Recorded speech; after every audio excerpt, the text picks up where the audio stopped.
Bismillahirrahmanirrahim. Assalamualaikum warahmatullahi wabarakatuh. Alhamdulillah wassalatu wassalamu ala Rasulillah wa ala alihi wa sahbihi wa mawalah. Amma ba'du, ikhwani wa akhwati fillah rahimani wa rahimakumullah. Kita lanjutkan kembali pelajaran ilmu sharaf kita. Sekarang kita akan bahas tentang pembentukan isim zaman dan isim makan. Ya. Pertama, pengertian isim zaman dan isim makan. Isim zaman, ya ismuz zaman, adalah isim yang menunjukkan waktu terjadinya suatu perbuatan. Sedangkan isim makan, ismul makani, adalah isim yang menunjukkan tempat terjadinya perbuatan.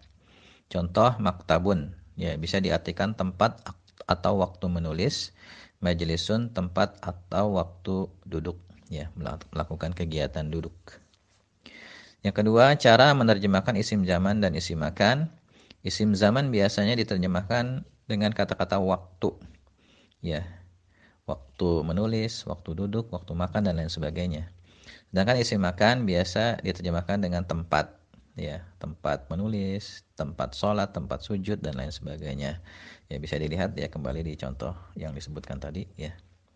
Yang ketiga, cara membuat isim zaman dan isim makan. Isim zaman dan isim makan memiliki pola yang sama. Ya, cara membuatnya adalah sebagai berikut. Yang pertama, jika berasal dari fiil sulasi mujarrad, maka mengikuti pola maf'alun atau maf'ilun. Ya. Kita gunakan pola maf'alun apabila ain fiil pada fiil mudhari'nya berharokat dhamma atau fathah. Misalnya qatala yaqtulu. Ya, maka isim zaman dan isim makannya maqtalun. Ya, kita pilih maf'alun. Syariba yashrabu, ya ain fiilnya fathah. Kalau tadi yaqtulu ain fiilnya dhammah.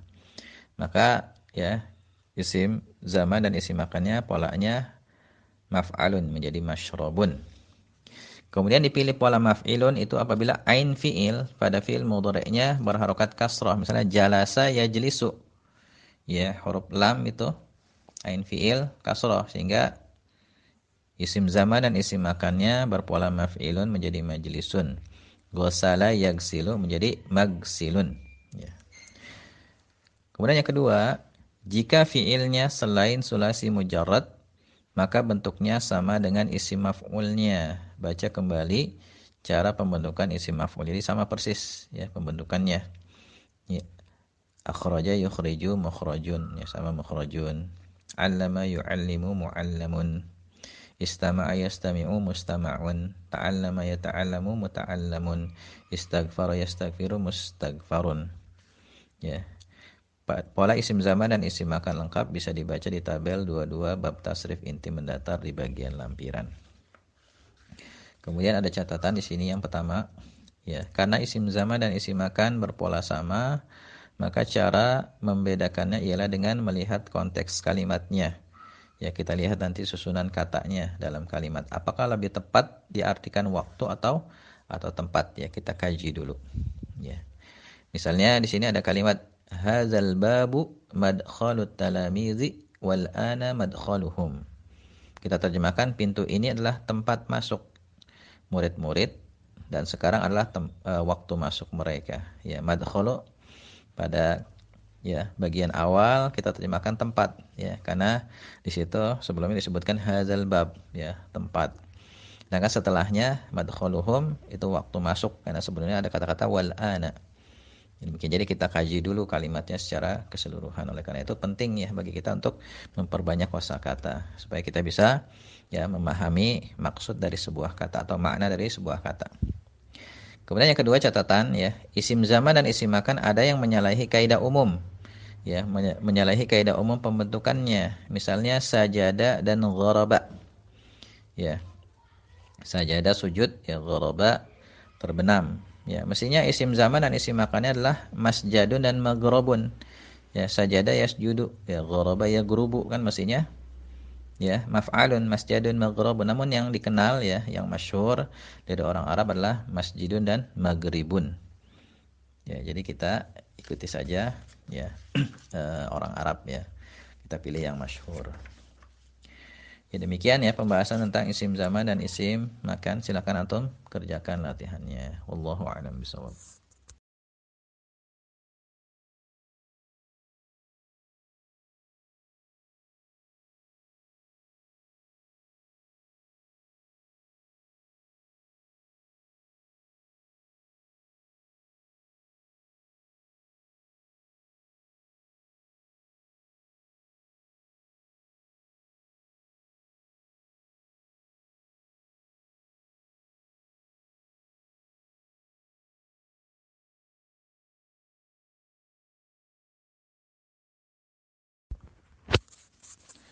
Bismillahirrahmanirrahim. Assalamualaikum warahmatullahi wabarakatuh.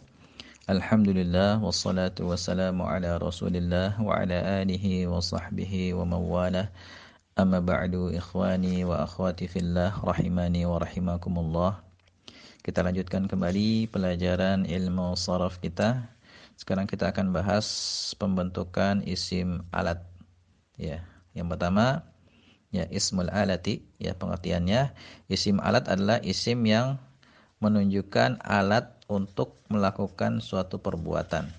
Misalnya midrobun, ya alat untuk memukul, miqtalun alat untuk membunuh, minsorun alat untuk menolong. Ya. Cara menerjemahkan isim alat, ya isim alat biasa diterjemahkan dengan kata-kata alat untuk, ya alat untuk memukul, alat untuk membunuh, alat untuk makan dan lain sebagainya ya. Lihat kembali contoh di atas. Kemudian yang ketiga, cara membuat isim alat. Isim alat hanya dibuat dari fiil sulasi mujarrad. Ya, jadi tidak ada isim alat pada fiil selain sulasi mujarrad.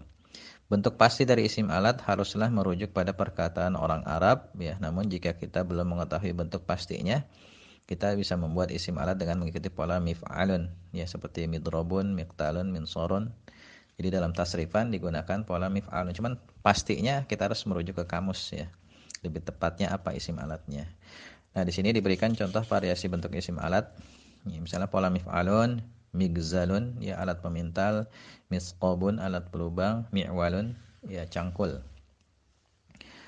Yang berpola mif'alun seperti minfakhun alat untuk meniup ya. Mismarun paku, miftahun kunci. Kemudian mif'alatun ya miknasatun sapu, mimsahatun penghapus, mistoratun penggaris ya. Dan ada beberapa bentuk isim alat lainnya ya yang bisa kita dapatkan informasinya di buku-buku sharaf tingkat lanjutan. Ya barangkali ini ya yang bisa kita bahas. Semoga bermanfaat. Wallahu a'lam bishawab.